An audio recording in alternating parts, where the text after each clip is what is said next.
Mis amigos, vamos a hablar sobre uno de los misterios más profundos, más bellos y más delicados de nuestra fe, el misterio de la encarnación.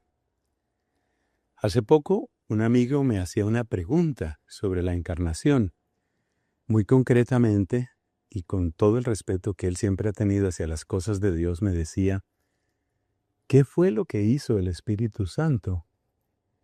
El Espíritu Santo creó una célula germinal masculina, o sea, un espermatozoide. ¿Qué fue lo que hizo el Espíritu Santo en la encarnación? Digamos, ahí se concreta la pregunta que tiene que ver con este misterio. Y por eso decimos que es un misterio profundo, porque es un misterio que toca el corazón de todo lo que nosotros creemos.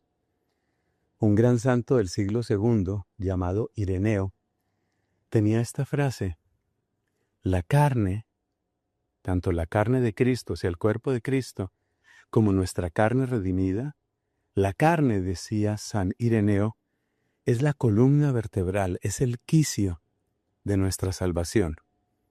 La expresión se dice mucho más corta en latín.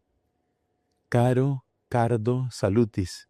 ¿Qué significa eso? La carne, repito, tanto la de Cristo como la nuestra, la de Cristo, carne redentora, la nuestra, carne redimida, es el quicio, es decir, como el eje, la columna de nuestra salvación.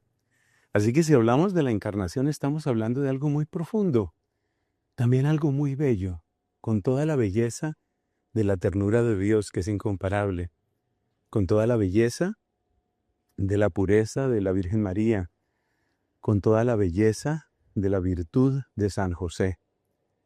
Con toda esa hermosura nos acercamos al misterio de la encarnación. Pero también con delicadeza, porque estamos hablando de lo más íntimo, es decir, la intimidad del corazón de José, la intimidad del corazón inmaculado de María y la intimidad del ser, del Verbo encarnado. Todo eso está en juego cuando hablamos de la encarnación. Y por eso, mientras digo estas palabras, pido a los santos ángeles y pido a San José y a la Virgen que me acompañen y que me den el Espíritu Santo para hablar correctamente lo que debo decir. La pregunta, pues, tiene que ver con el papel del Espíritu Santo. Voy a hacer una pequeña introducción, luego voy a recordar algunos datos bíblicos y finalmente, con la ayuda de Dios, pues voy a plantear una respuesta. Quiero aclarar desde el principio que esta respuesta es una respuesta perfectamente compatible con nuestra fe católica, pero no hay ninguna declaración oficial del magisterio, o sea, declaración dogmática, que dé respuesta exacta a la pregunta que me fue formulada. O sea, no hay ningún dogma de ningún papa que diga el papel del Espíritu Santo fue, por ejemplo, hacer un espermatozoide para que sucediera la fecundación y tuviéramos a nuestro Señor Jesucristo. Una declaración con ese grado de precisión no tenemos en la Iglesia Católica y probablemente no la tendremos, por lo menos en mucho tiempo.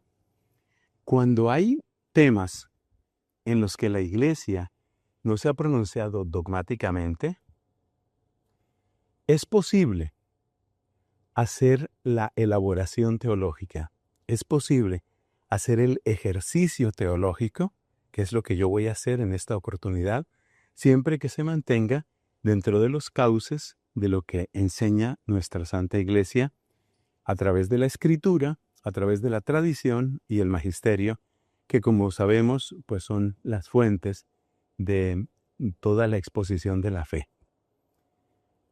Introducción. La introducción se refiere a un punto delicado. Bueno, ya dije que todo esto es delicado, porque voy a empezar con una comparación con lo que sucede en otras formas de pensar, de hecho en otras religiones. Tomemos, por ejemplo, el caso del mundo griego. En el mundo griego se hablaba de relaciones sexuales entre dioses y hombres. Un caso bien conocido es el del rey de los dioses en el Olimpo, ese rey que los griegos llamaban Zeus y que de alguna manera se hizo equivalente al dios Júpiter entre los romanos. Zeus era un dios muy ardiente, creo que debería decir muy lujurioso. Se enamoraba de diosas, acuérdese que en esa religión pues había dioses y diosas, pero se enamoraba también de mujeres, por supuesto, de mujeres que para él eran muy hermosas. Y así, enamorado y lujurioso, buscaba siempre la manera de llegar donde esas mujeres y tener intimidad, tener sexo con esas mujeres. O sea que en la religión griega antigua se daban tanto relaciones de dioses con mujeres como relaciones de diosas con varones. Y de esas relaciones entre dioses y mujeres o entre diosas y varones, de esas relaciones, entonces surgían unos personajes que no eran dioses, pero tampoco eran hombres, o sea, seres humanos. Esas personas que no eran ni dioses ni hombres, normalmente se les llamaba héroes. El significado original de la palabra héroe era ese. Para nosotros, cuando se habla de un héroe o de una heroína, lo que se suele hacer referencia es, pues, una persona, un ser humano, hombre o mujer, que tiene acciones de extremo valor, de extrema fortaleza, pero son seres humanos para nosotros. En la religión griega antigua, la palabra héroe estaba reservada para esos personajes que no eran ni dioses ni hombres. Y estoy mencionando esto a manera de introducción. La nación, desde el principio, nos sitúa en un universo diferente, por decirlo de alguna manera. En el mundo pagano se daban esas relaciones sexuales entre dioses y hombres, mientras que en este mundo de nuestra fe, en nuestra fe, definitivamente debe tratarse de algo distinto. Y eso es una tremenda enseñanza. Es algo distinto. Dicho de una manera que yo sé que sonará brusca, pero lo estoy diciendo con el máximo respeto, el milagro de la encarnación no consiste propiamente en un Dios que tiene sexo con una mujer. Y eso debe quedarnos claro desde el principio. Terminamos ahí la introducción y vamos a los datos bíblicos. ¿Qué datos bíblicos son fundamentales aquí?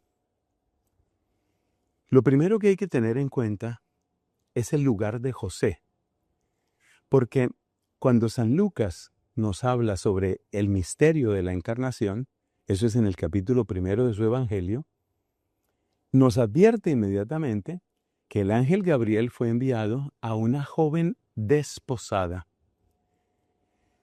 Y esa palabra, desposada, nos está indicando un grado de compromiso entre un hombre y una mujer que daba derechos matrimoniales. Es decir, que María aparece en el Evangelio de Lucas, aparece desde el principio como la esposa de José. Lo mismo encontramos en Mateo capítulo 1. También ahí la afirmación que se hace con respecto a José y María es que María es la mujer de José. Ese dato es fundamental. María es virgen, claramente. La Biblia nos enseña que ella no tuvo relación sexual cuando quedó embarazada y cuando dio a luz. Eso está claro. Pero ella sí es la mujer de José. Y José es el hombre de María, es el marido de María. Hay una relación esponsal. Por supuesto, el milagro de la encarnación viene de Dios, del mismo Dios que ha establecido el matrimonio, del mismo Dios que ha establecido la unión y la mutua pertenencia entre el hombre y la mujer. Observemos lo que va a enseñar San Pablo, otro dato bíblico muy importante.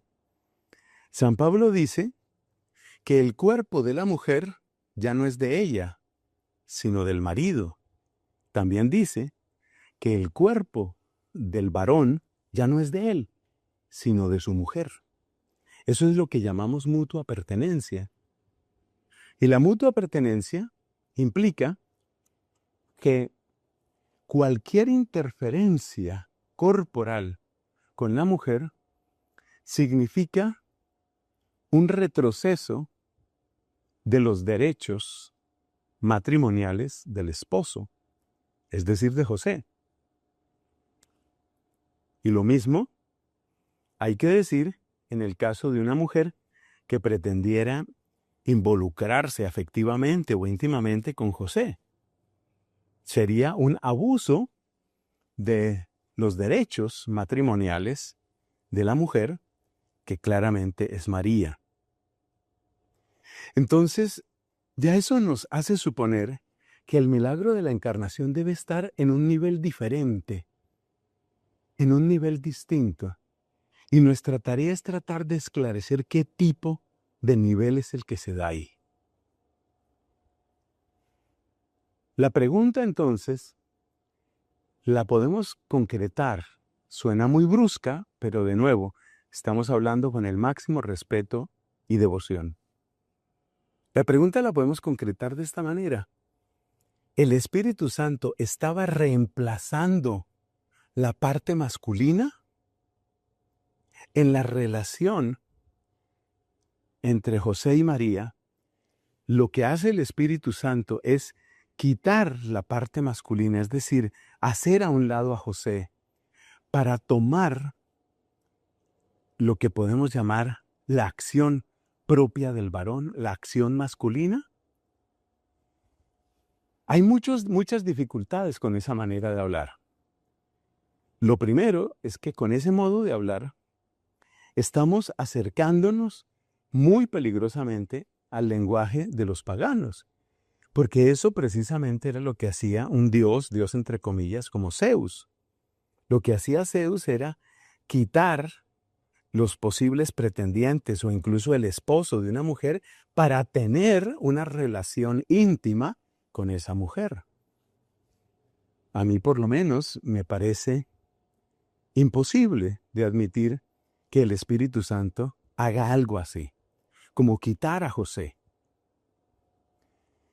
Entonces, si José no fue quitado de la escena, ¿qué fue lo que sucedió? Nos hacemos esa pregunta con humildad, con respeto y con devoción. Hay otra manera de verlo. Alguien podría pensar que Jesús, nuestro Señor y Salvador, no necesitó de ese aporte masculino. Si Jesús no necesitó de ese aporte, quiere decir que si Él provino de una célula germinal de la Santísima Virgen María, entonces Él tendría una constitución orgánica diferente de todos nosotros. Para decirlo expresamente,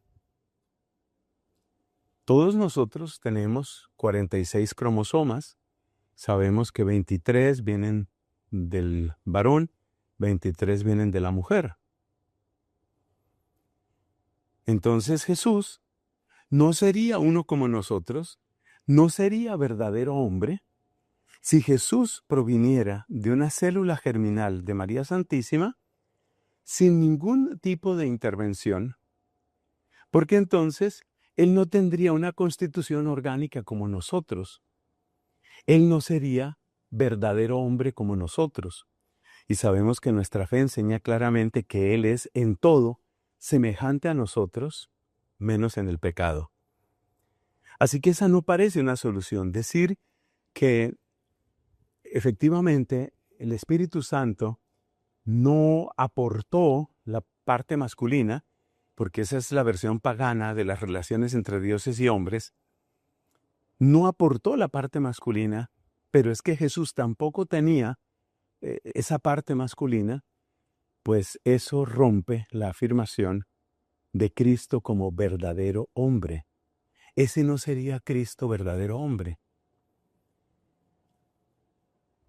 Se podría pensar entonces que el Espíritu Santo, de alguna manera, puesto que Dios todo lo puede trascender, tomó una célula germinal de José y la unió con una célula germinal, la que es propia de la mujer, en María. Eso se podría pensar. Se podría pensar que eso fue lo que sucedió. Pero veamos la dificultad que esto tiene. Básicamente, el problema con este tipo de solución es que no se entiende el signo de la virginidad perpetua de María con esa explicación. Porque el acuerdo, el consenso que hay entre los antiguos padres de la Iglesia, señaladamente San Atanasio, es que la virginidad de María es el signo propio de que Dios, y solo Dios, podía darnos a su Hijo. Es decir, que María es de Dios y que Cristo, el Hijo de María, y de José, ya veremos en qué sentido, Cristo, el Hijo de María y de José, es el don de Dios para la humanidad. Si admitiéramos la explicación de que hay una célula germinal de José que milagrosamente se implanta en las entrañas purísimas de María y que así se dio la encarnación, ese signo como tal, ese signo propio de la virginidad de María queda destruido. Y por consiguiente, no se entiende la pureza y la fuerza de la virginidad perpetua de María. No se ve el sentido de la virginidad perpetua de María. Sería, por así decirlo, simplemente algo extraño y no un símbolo elocuente de la obra de la gracia, que es de lo que se trata finalmente. Según eso, entonces, debemos pensar que la respuesta tiene que estar de otra manera. No podemos admitir que el Espíritu Santo reemplazó la parte masculina. No podemos admitir que Jesús provino de una célula germinal femenina sin ningún tipo de intervención adicional. No podemos admitir eso. A pesar de que esas ideas, pues, han tenido cierta fuerza en algunos momentos de la historia. Y no podemos admitir tampoco que una célula germinal de José haya sido milagrosamente transferida a las entrañas de María, porque eso destruye el signo precioso de la virginidad perpetua de Nuestra Señora. Antes de continuar, yo quiero destacar que este tema tiene también que ver, por supuesto, con la ciencia y concretamente tiene que ver con el entendimiento, con la concepción que nosotros tengamos de lo que es la reproducción humana. Así, por ejemplo, en la Edad Media, tiempo de Santo Tomás concretamente, había un modo de entender la reproducción humana. Se miraba el vientre de la mujer como especie de tierra y se miraba el aporte masculino como una semilla. De hecho, la palabra semen en latín quiere decir semilla. Entonces, el proceso de la reproducción humana se veía en aquel tiempo como el sembrar una semilla, como un hombre siembra una semilla en un campo, pues ese mismo hombre de su cuerpo siembra una semilla de humanidad en el vientre de la mujer. Y la mujer, dentro de esa perspectiva, la mujer era completamente pasiva,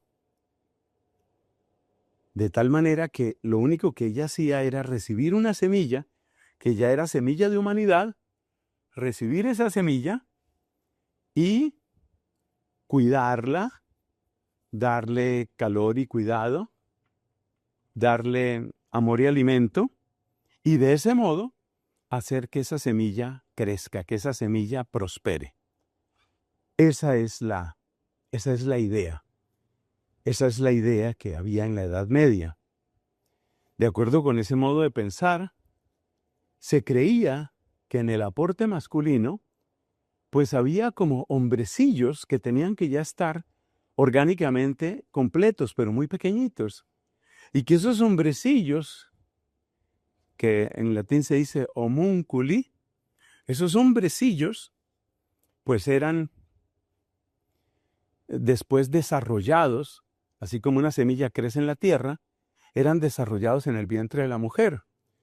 Esto traía unos problemas antropológicos y metafísicos complejos, porque entonces, si esa visión se toma en serio, había que pensar que dentro de las glándulas sexuales masculinas tenía que existir una multitud de esos hombrecillos, y si esos hombrecillos existían ahí, pues el grave problema es que entonces tenían que tener alma. Por eso en el pensamiento de Santo Tomás de Aquino, que no es culpa de él, sino que esa es la manera como se miraba la reproducción humana, en el pensamiento de Tomás, estos hombrecillos llegaban al vientre, a las entrañas de la mujer, considerada, como ya dije, tierra, y en esa tierra recibían el cuidado para poder cultivarse. Pero esos hombrecillos no eran en realidad hombres, o sea, seres humanos. Esos hombrecillos eran como una especie de principio de humanidad que tenía que recibir el alma. Y por eso en la mentalidad de Santo Tomás, hijo de su tiempo, hijo de la ciencia de su tiempo, tenía que darse que Dios en algún momento, durante la gestación, infundía el alma. O sea que para Santo Tomás, primero estaba la concepción y luego, mucho más adelante pueden ser días, semanas, había una idea de que era como a los 40 días o a los 80 días, entonces Dios infundía el alma. Entonces la concepción todavía no era sello de humanidad, sino solo semilla de humanidad. Y esa concepción era la que luego permitía que creciendo ese ser, ese homúnculus, creciendo dentro del vientre de la mujer, un día recibiera alma. Esa alma era la que lo hacía plenamente ser humano. Esa era la idea que había sobre la reproducción. Y lo que yo quiero destacar es que dentro de esa idea era claro que la mujer era pasiva, completamente pasiva, y el hombre era activo, completamente activo. O sea que la parte masculina era la que aportaba propiamente la humanidad y luego Dios infundía el alma y ahí quedaba un nuevo ser humano. Porque no cabía pensar que en las glándulas sexuales masculinas hubiera una multitud de seres humanos. No eran seres humanos, sino apenas semillas de humanidad. Que en latín eso se dice homunculi en plural, homunculus en singular. Ponte a pensar que con esa manera de ver la reproducción humana, que esa era la manera estándar de pensar en la Edad Media, a la altura del siglo XII, siglo XIII, ¿cómo se podía ver la encarnación? Se miraba la encarnación como el acto por el cual una realidad femenina y pasiva, que era la de la Virgen, recibía una realidad activa.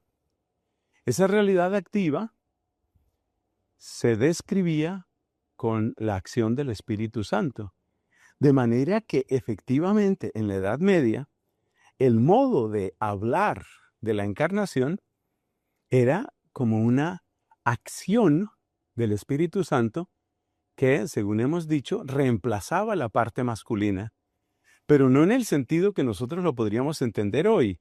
Hoy entendemos la reproducción como unión de la célula germinal masculina, el espermatozoide, y la célula germinal femenina, el óvulo. No, lo que ellos entendían era que solo había una semilla de humanidad en el varón y que la mujer era completamente pasiva, como tierra, que recibía esa semilla de humanidad y que hacía posible que creciera. ¿Cuál es la conclusión que se saca de esto? Que en la Edad Media, pues imaginaban la acción del Espíritu Santo como lo que hemos dicho, como una especie de reemplazo de la acción masculina.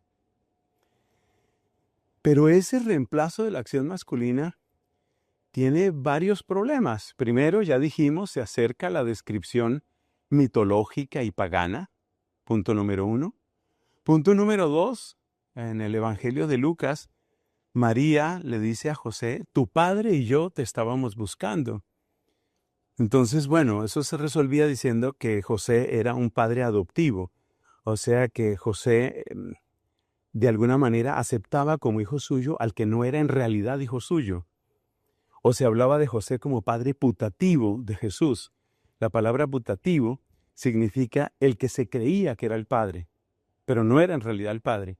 O sea que fíjate que si se admite esa acción del Espíritu Santo como principio activo, la única conclusión posible es que José no era verdadero padre, que se le podía considerar padre, que la gente lo veía como padre, pero no era verdadero padre. Y ese es un problema bastante grave. Ese es un problema bastante grave, porque en realidad estamos tomando la Sagrada Escritura y le estamos haciendo decir lo que no dice. Lo que dice es, tu padre y yo te estábamos buscando. Y algo parecido vamos a encontrar, una dificultad parecida, en Mateo capítulo 1, cuando José escucha en sueños que un ángel le dice, no temas recibir a María, tu mujer. Tu mujer. ¿Qué es lo que hace que María sea la mujer de José? El matrimonio. ¿Cómo se concreta eso de que una mujer es de un hombre? Pues a través de la intimidad. Por eso en el lenguaje de la intimidad se habla de que yo poseía a esa mujer, o esa mujer es mía, o ese es mi hombre. El lenguaje posesivo es el lenguaje propio de la intimidad. Entonces, lo que dijo el ángel, María, tu mujer, queda contradicho si de alguna manera María no fuera mujer plenamente de José, sino que de alguna manera fuera la esposa del Espíritu Santo. Y yo sé que esa expresión la utilizó San Francisco de Asís y la han utilizado muchas personas, hablar de María, esposa del Espíritu. Personalmente, no gusto en absoluto de esa expresión, porque María siempre fue, pues desde que tuvo su desposorio, siempre fue la esposa de José. Y no me gusta la idea de que María sea esposa de José y sea esposa del Espíritu Santo. Me han dicho, algunos que defienden esa expresión, me han dicho, no, es que es esposa de dos maneras distintas. No me gusta porque el sentido de ser esposo, de ser esposa, la Biblia lo muestra muy claramente en el Cantar de los Cantares, cuando dice, por ejemplo, mi amado es para mí y yo soy para mi amado. Estas son palabras de la mujer en el Cantar de los Cantares. De tal modo que esa expresión me parece que no es aceptable, que no es correcta. Entonces volvamos a lo que está descartado. No parece admisible que el Espíritu Santo haya reemplazado la parte masculina. Eso no es compatible con la afirmación de que José es verdadero esposo de María y María verdadera esposa de José. No es compatible realmente.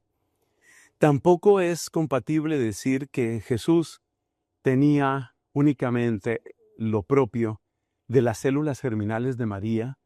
Tampoco es compatible porque no sería verdadero hombre como nosotros.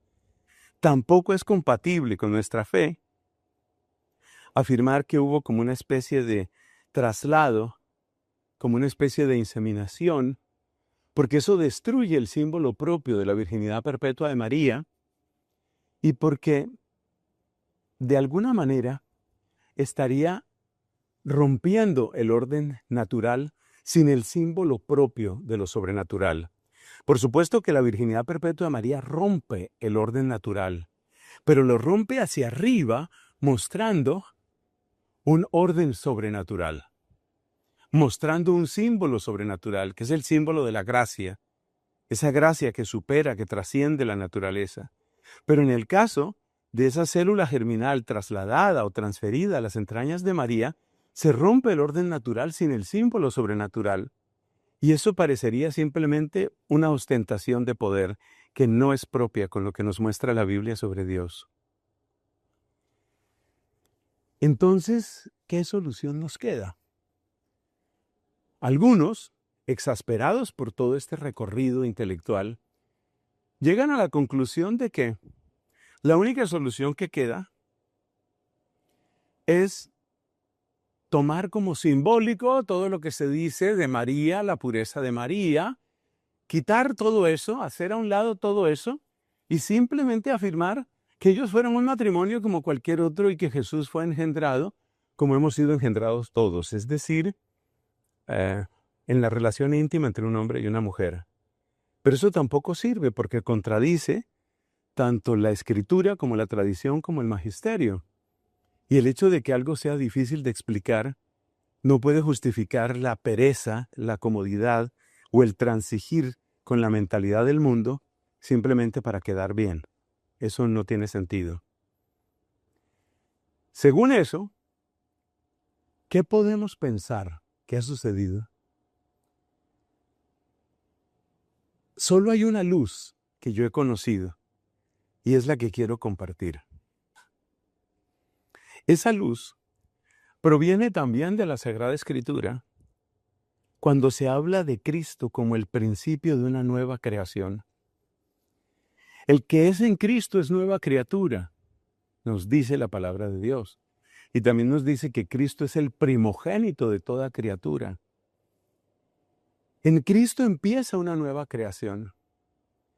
La obra de la redención culmina precisamente en el Apocalipsis con aquello de ahora hago nuevas todas las cosas son nuevas en Cristo.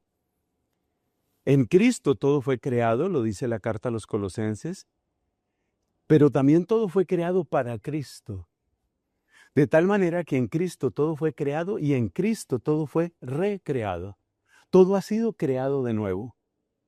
O sea que la Escritura nos da una pista muy grande cuando relaciona el ser de Cristo con la creación y muy concretamente con la nueva creación.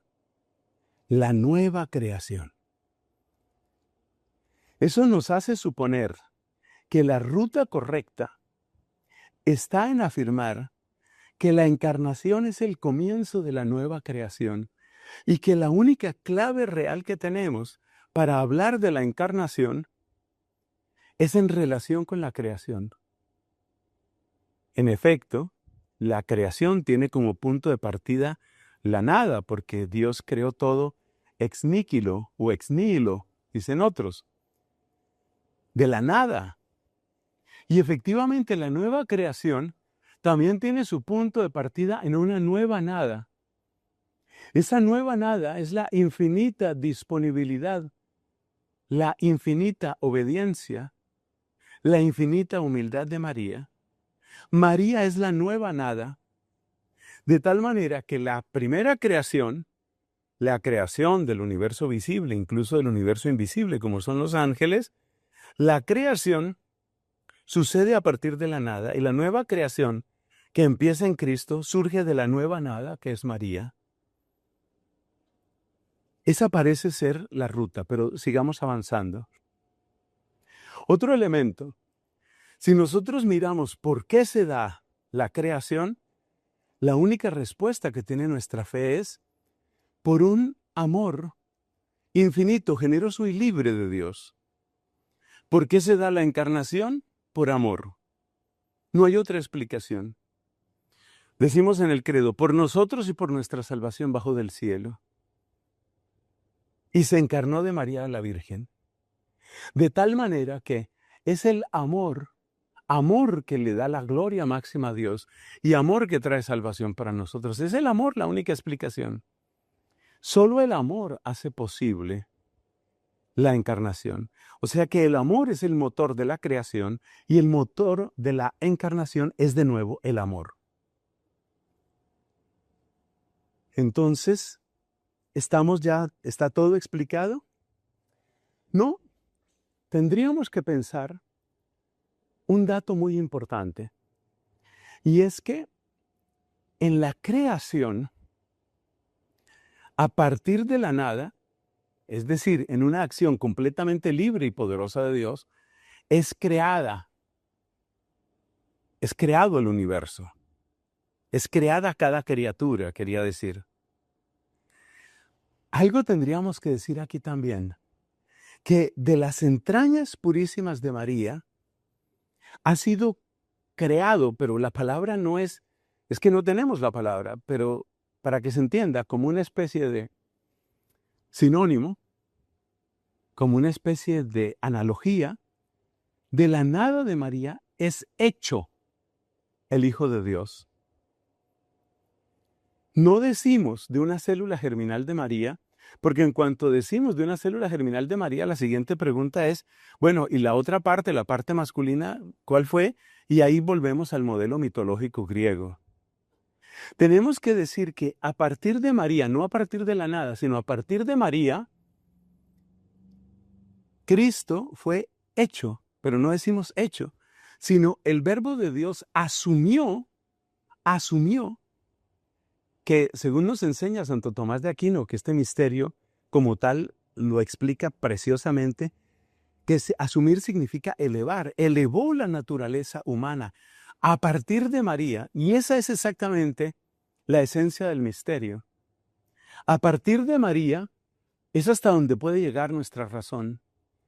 ¿Por qué? Porque si nosotros decimos célula germinal de María, o sea, óvulo, si nosotros decimos célula germinal de José, si nosotros tratamos de hacer todos esos malabarismos mentales, en el fondo lo que estamos tratando es de que ese origen de Cristo sea igual al origen nuestro. Y no es igual, porque así como no hay un modo de entender la transición entre la nada y el universo, entre la nada y la creación, tampoco hay un modo de entender la transición entre la nada de María y María gestante, María embarazada. Pero sí podemos afirmar qué es lo que no se debe decir. Y sí podemos afirmar qué es lo que sí creemos. Y lo que nosotros creemos es que Cristo fue formado de María por una acción que solo Dios conoce y que solo Dios puede para dar inicio al universo nuevo. Y que si fue formado de María, quiere decir que es enteramente hijo de María, pero de un modo sobrenatural. Por eso ella es madre virginal. Fue formado de María. María queda constituida en madre virginal y fue constituido así el principio de la nueva creación, cuando la palabra eterna de Dios asumió y al mismo tiempo elevó nuestra naturaleza, tomándola, repito, de María. ¿Y dónde entra José ahí? Pues José entra en que José nunca fue hecho a un lado. Jesús, nuestro Señor, fue el don de Dios, no solamente para una mujer, sino para una pareja. Jesús fue el don de Dios para una pareja. Óyeme eso tan hermoso. Jesús fue el don de Dios para una pareja. Y esa pareja es José y María. Es muy obvio cómo entra María ahí, porque del cuerpo de ella, por un modo que no conocemos, pero que no incluye sus células germinales, del cuerpo de ella fue formado Jesús, fue hecho Jesús, fue encarnado el Verbo, del cuerpo de ella, ex María Virgine. Eso por una parte, pero por otra parte, ese cuerpo siempre fue, es decir, desde el desposorio, ese cuerpo siempre fue el cuerpo de José, por lo que nos dice San Pablo. San Pablo nos dice, el cuerpo de ella es de él, y el cuerpo de él es de ella. De tal manera que esa carne de María, de la que fue formado Jesús, en la que sucedió y a partir de la cual sucedió el milagro de la encarnación, fue la carne de José. ¿En qué sentido? En el sentido de que la palabra del desposorio hacía de la carne de María carne de José y hacía de la carne de José carne de María. Por ese motivo, cuando el ángel le dice, no temas recibir a María, tu mujer, es porque José nunca fue excluido. Eso es lo que quiero enfatizar. José nunca fue excluido. Todo el tiempo la carne de María fue de José. Y lo que sucedió en el cuerpo de María, a partir del cual se encarna el Verbo eterno de Dios, lo que sucedió en el cuerpo de María sucedió en carne que era de José, porque José era el poseedor de esa carne, así como María era poseedora de la carne de José, porque ese es el llamado, la vocación del matrimonio. Entonces, cuando el ángel le dice, María es tu mujer, lo que le está diciendo es, el Espíritu Santo no ha venido a reemplazarte. El Espíritu Santo ha venido a bendecirlos a ustedes, a ambos. Y así como ella es madre virginal, tú quedas constituido padre virginal. Y así como no hubo célula germinal de ella, tampoco hay célula germinal tuya, porque el don de Cristo, el don que es Cristo, ha sido dado a ustedes dos. En la carne física de ella, pero la carne física de ella es la que te pertenece a ti, que es tuya. Y por eso Cristo es don para la pareja, no solamente para María. Y por eso María es auténtica madre, pero madre virginal. Y por eso José es auténtico padre, pero padre virginal. Esa es la mejor respuesta que conozco. Resumen, la única comparación posible, la única posible analogía con la encarnación es la creación. La Biblia misma nos lo enseña así. Y esa única comparación posible nos lleva a afirmar que Cristo fue el don para esa pareja, José y María. Por eso me resisto tanto a hablar de María como esposa del Espíritu. No es correcto. ¿Se puede entender bien? Sí, se puede entender bien. Hay muchas cosas que se pueden entender bien y que sin embargo no son completamente correctas. Un ejemplo que no tiene que ver con lo que estamos hablando es cuando la gente dice, gloria al Padre, gloria al Hijo, gloria al Espíritu Santo.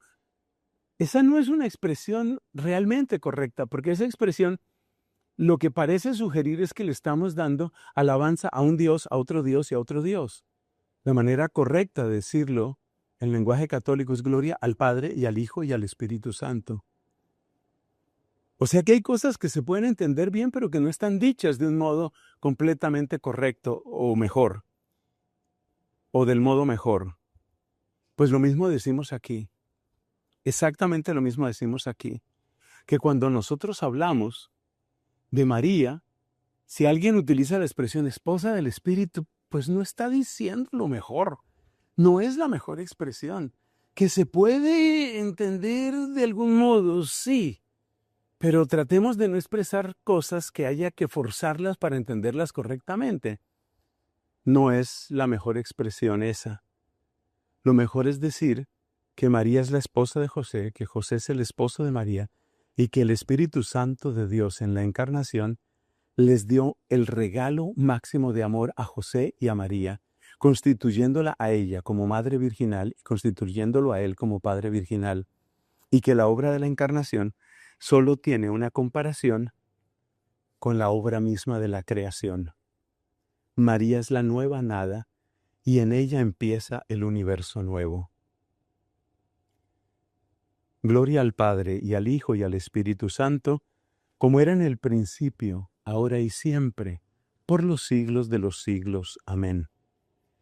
Me despido, soy Fray Nelson Medina, les pido oración por mí y por cada sacerdote y por todos los que ejercemos el ministerio de la teología y de la predicación, y al mismo tiempo, debo decirlo en público, en todo me someto al juicio definitivo de nuestra Santa Iglesia Católica con la claridad y con la luz que Dios le da al sucesor de Pedro. Que Dios nuestro Señor los bendiga. Hasta pronto. Pronto. Pronto. Pronto. Pronto. Pronto.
Del cual se encarna el Verbo eterno de Dios, lo que sucedió en el cuerpo de María sucedió en carne que era de José, porque José era el poseedor de esa carne, así como María era poseedora de la carne de José, porque ese es el llamado, la vocación del matrimonio. Entonces, cuando el ángel le dice, María es tu mujer, lo que le está diciendo es, el Espíritu Santo no ha venido a reemplazarte. El Espíritu Santo ha venido a bendecirlos a ustedes, a ambos. Y así como ella es madre virginal, tú quedas constituido padre virginal. Y así como no hubo célula germinal de ella, tampoco hay célula germinal tuya, porque el don de Cristo, el don que es Cristo, ha sido dado a ustedes dos. En la carne física de ella, pero la carne física de ella es la que te pertenece a ti, que es tuya. Y por eso Cristo es don para la pareja, no solamente para María. Y por eso María es auténtica madre, pero madre virginal. Y por eso José es auténtico padre, pero padre virginal. Esa es la mejor respuesta que conozco. Resumen, la única comparación posible, la única posible analogía con la encarnación es la creación. La Biblia misma nos lo enseña así. Y esa única comparación posible nos lleva a afirmar que Cristo fue el don para esa pareja, José y María. Por eso me resisto tanto a hablar de María como esposa del Espíritu. No es correcto. ¿Se puede entender bien? Sí, se puede entender bien. Hay muchas cosas que se pueden entender bien y que sin embargo no son completamente correctas. Un ejemplo que no tiene que ver con lo que estamos hablando es cuando la gente dice, gloria al Padre, gloria al Hijo, gloria al Espíritu Santo. Esa no es una expresión realmente correcta, porque esa expresión lo que parece sugerir es que le estamos dando alabanza a un Dios, a otro Dios y a otro Dios. La manera correcta de decirlo en lenguaje católico es gloria al Padre y al Hijo y al Espíritu Santo. O sea que hay cosas que se pueden entender bien, pero que no están dichas de un modo completamente correcto o mejor, o del modo mejor. Pues lo mismo decimos aquí. Exactamente lo mismo decimos aquí. Que cuando nosotros hablamos de María, si alguien utiliza la expresión esposa del Espíritu, pues no está diciendo lo mejor. No es la mejor expresión. Que se puede entender de algún modo, sí. Pero tratemos de no expresar cosas que haya que forzarlas para entenderlas correctamente. No es la mejor expresión esa. Lo mejor es decir que María es la esposa de José, que José es el esposo de María, y que el Espíritu Santo de Dios en la encarnación les dio el regalo máximo de amor a José y a María, constituyéndola a ella como madre virginal y constituyéndolo a él como padre virginal, y que la obra de la encarnación solo tiene una comparación con la obra misma de la creación. María es la nueva nada y en ella empieza el universo nuevo. Gloria al Padre y al Hijo y al Espíritu Santo, como era en el principio, ahora y siempre, por los siglos de los siglos. Amén. Me despido, soy Fray Nelson Medina, les pido oración por mí y por cada sacerdote y por todos los que ejercemos el ministerio de la teología y de la predicación, y al mismo tiempo, debo decirlo en público, en todo me someto al juicio definitivo de nuestra Santa Iglesia Católica con la claridad y con la luz que Dios le da al sucesor de Pedro. Que Dios nuestro Señor los bendiga. Hasta pronto. Pronto. Pronto. Pronto. Pronto.